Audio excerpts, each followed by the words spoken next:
We're going to turn next tonight to all that news coming in concerning cruise ships around the world and take a look at this tonight, the cruise ship tracker showing just how many passenger ships are sailing around the world right now as we're on the air. And as the Grand Princess remains off the coast of California tonight with those 21 confirmed cases now on board, state officials and the cruise line are trying to avoid a similar nightmare involving that first ship while it was under quarantine off the coast of Japan.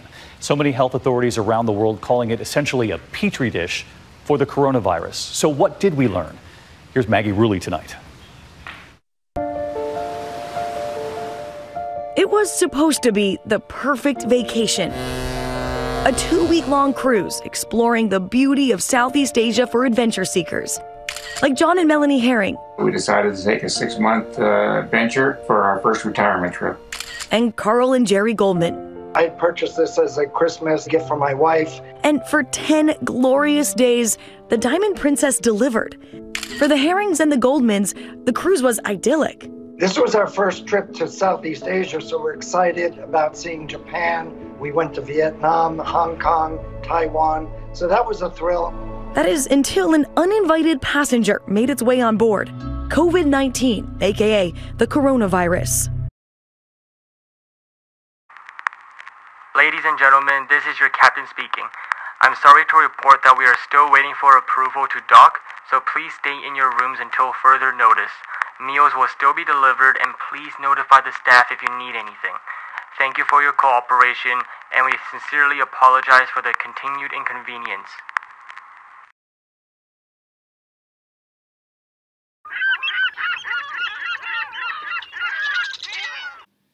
This video is for Tommy. Tommy, hello. Mrs. Montgomery, hello too. I don't know if you're still monitoring Tommy's email, but if you are, hello. This is Eleanor. You know me from, excuse me, from childhood and stuff.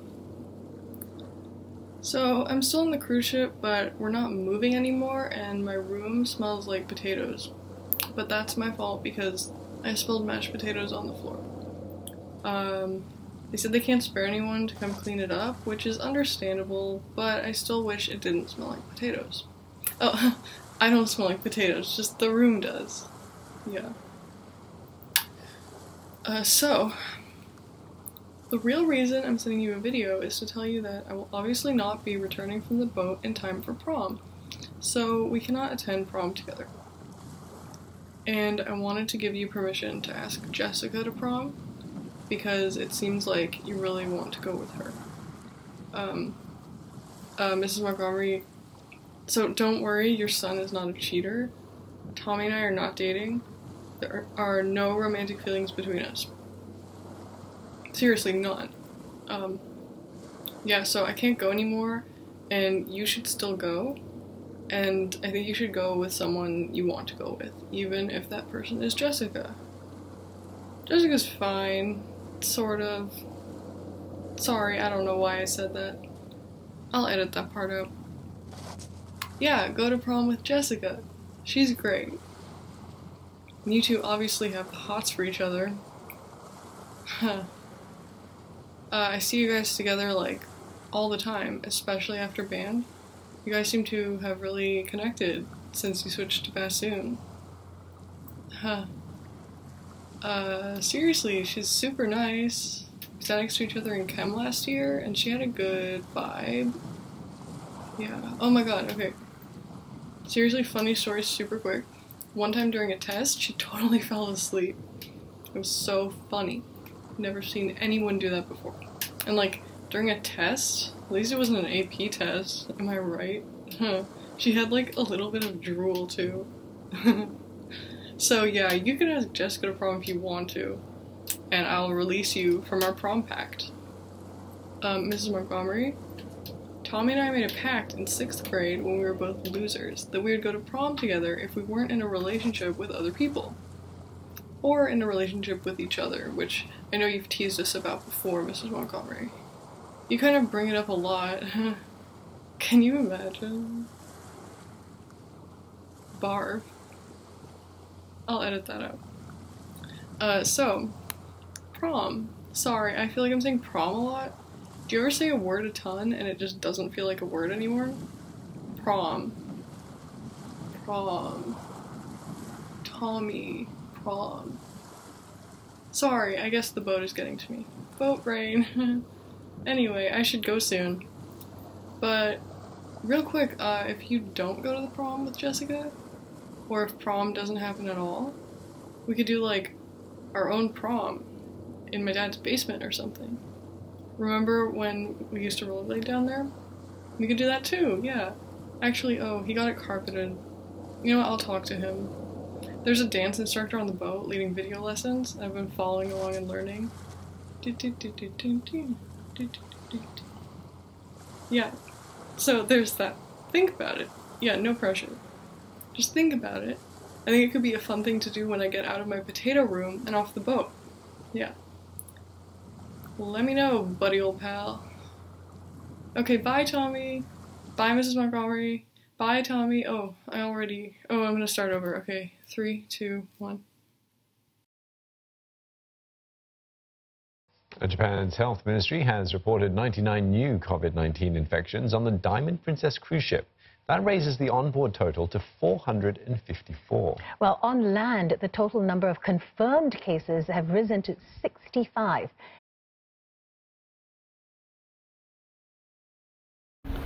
This started out as a vacation. The first time since the twins were born. You're 4 now. So you could imagine. This is the getaway we're longing for. But now, we can't get away from it. Having twins was a test for our marriage. But now, lock yourself in the cruise the ship can bang for longer than expected with your spouse and with no access to the tiki bar. That's a test. We FaceTime the kids every day. My mother has them. Thank God. Imagine we had hired someone to watch them. But still, a long weekend is one thing. 14 days is a whole other thing. My mom's 68. 4-year-olds are so much work. They wake up in the middle of the night to go to party or because of a bad dream, or just to go snuggle next to you. And I just miss my babies. I feel like I'm going crazy. No, I am crazy. You don't understand why we aren't back home yet. Explain quarantine to a pair of 4-year-olds? Explain the virus when we have to stay on this boat and can't get off, that we aren't even sick, but still we can't get off because we might have it. But don't worry, we don't have it. When we FaceTime, the kids cry, then I cry, then my mother cries, my husband cries, and my poor mother's left with them crying. She has to answer all of their questions at bedtime. She has to tell them that we don't know when mommy and daddy are coming home and then deal with this fallout. She tells me not to worry, that we're getting through this, that I have to stay strong, that the kids are alright. And my mom is still being my mom and a grandma. I feel like I can't breathe. The virus is making me feel this way, but I don't even have it. I don't think.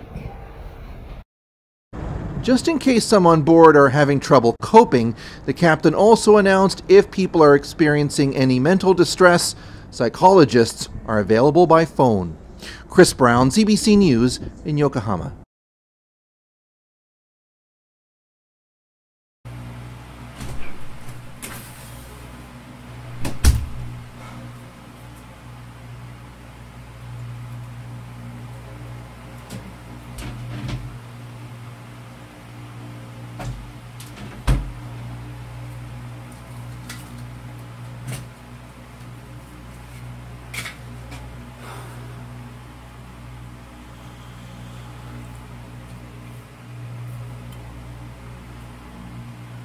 So,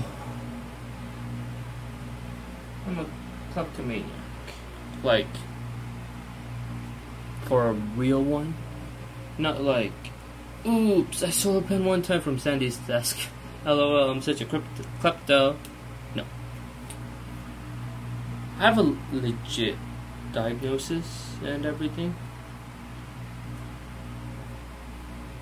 I steal stuff. Just sort of what I do. Why? I have no idea. It's not because I get any kind of a rush from it, or because I can't afford what I'm stealing. It's just because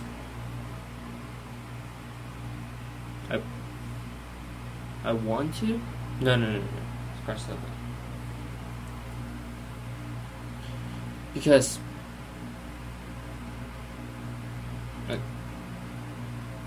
I need to. So, yeah.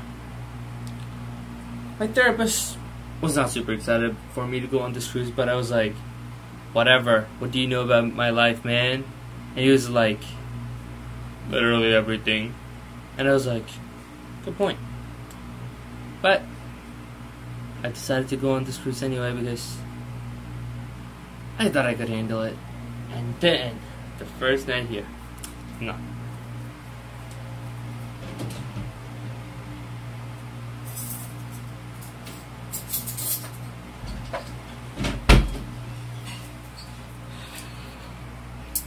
I stole 13 forks, 3 spoons, a bottle of sunscreen, and a crummy watch that it's either super expensive or from Walmart. And I don't really care. Did it make me feel better? No. Stop asking dumb questions. You're clearly missing the entire point of mental health. And then we heard about the quarantine. Like, the announcement was over the loudspeaker. The meeting we all had to go. It was weird, like, we're hearing about this super contagious disease while packed in like sardines. Dumb. I stole some lady's magazine out of her purse while she was talking to her husband about their kids. I guess they have like 4. And they were worried all about them. And I guess I thought it wasn't a big deal until we got all the masks and gloves and we weren't allowed to leave our rooms and people are like crying and calling their families and stuff, and then I was like, oh crap. And I opened my dresser door and saw all the stolen junk I had, and then I was like, what am I doing? So I texted my therapist and I was like, I'm in a weird situation, I'm gonna return stuff to people, and he was like, that's really good, Alex. And I was like, I don't know. For a moment, I felt the sense of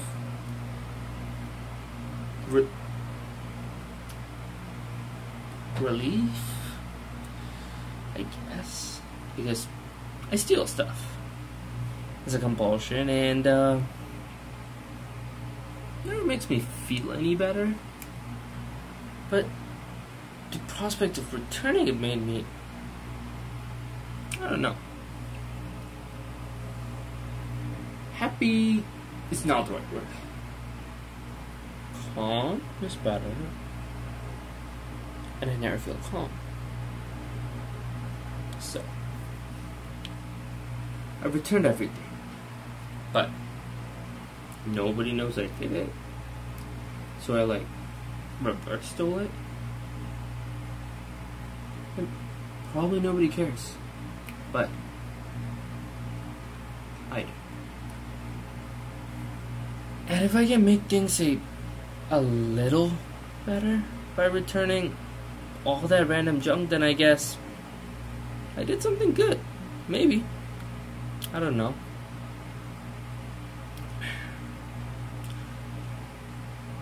I'm gonna talk to my therapist about this, provided I don't have the coronavirus and kneel over and die in like 3 minutes. Just kidding. Except no. I'm not getting it all. Nope. So.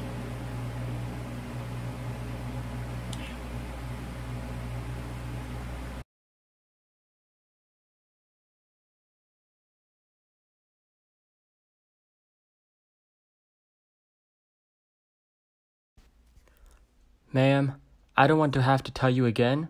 You must stay in your room because everyone is being quarantined for the health and safety of all passengers. But you don't understand. I'm not one of them. One of the, the unwashed, uncared for, the weak of immune system, and overall, gross. What's not to understand? I'm going to be absolutely fine. Absolutely fine.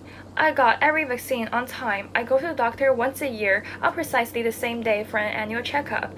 I eat an apple a day, slurp clear broth once a week, and squeeze my own oranges for juice every morning. I exercise 3 times a week using a regime personally tailored for my body's unique needs by a trainer from the School of Physical Perfection at an Ivy League university. So this quarantine was really ridiculous. It is not meant for people like me, people who take health seriously with a capital S, people who treat their bodies with the care and even overcare, too much care. The point is, I don't belong here. I'm not a quarantine type of person. I'm above the need for a quarantine, and I was not stealing anything. Those little rubber escape boats, those are for everyone, for general use, just like a water fountain at a public park. But of course, I would never actually use a water fountain at a public park because germs. And who knows if the water has been sterilized appropriately? No, I only drink the best, period, all the way. Period, all the way, all the time. All of the hell, all of the... Oh, that was nothing. That's just an aberration, just a small No cough here. Just something stuck in my throat. Probably the remains of a raw carrot. I only eat my veggies raw to reserve all the vitamins.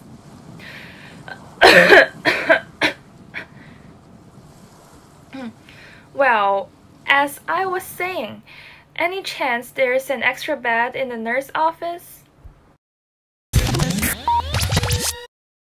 Any Americans coming off the ship won't be able to return home to the U.S. for at least 14 days.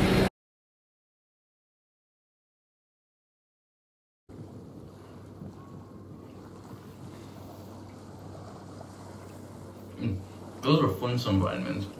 Really. And they were expired. You can't really tell the difference. Now, why am I taking vitamins at the end of the world? Because they're multi-purpose. Many unknown purposes. And I may need their magical properties on the other side, like the coins the ancient Greeks would place on a dead person's eyes so they could pay the ferry tollman to cross the river. Just stinks. That's right. Stinks. Coins on the eyes of the dead. It's grim, but I like it because it's a plan. Plans are good. It's like the ancient Egyptians mummifying their dead so their bodies be preserved for the next world. You know? It's really smart. Actually, that's what I'm planning on doing.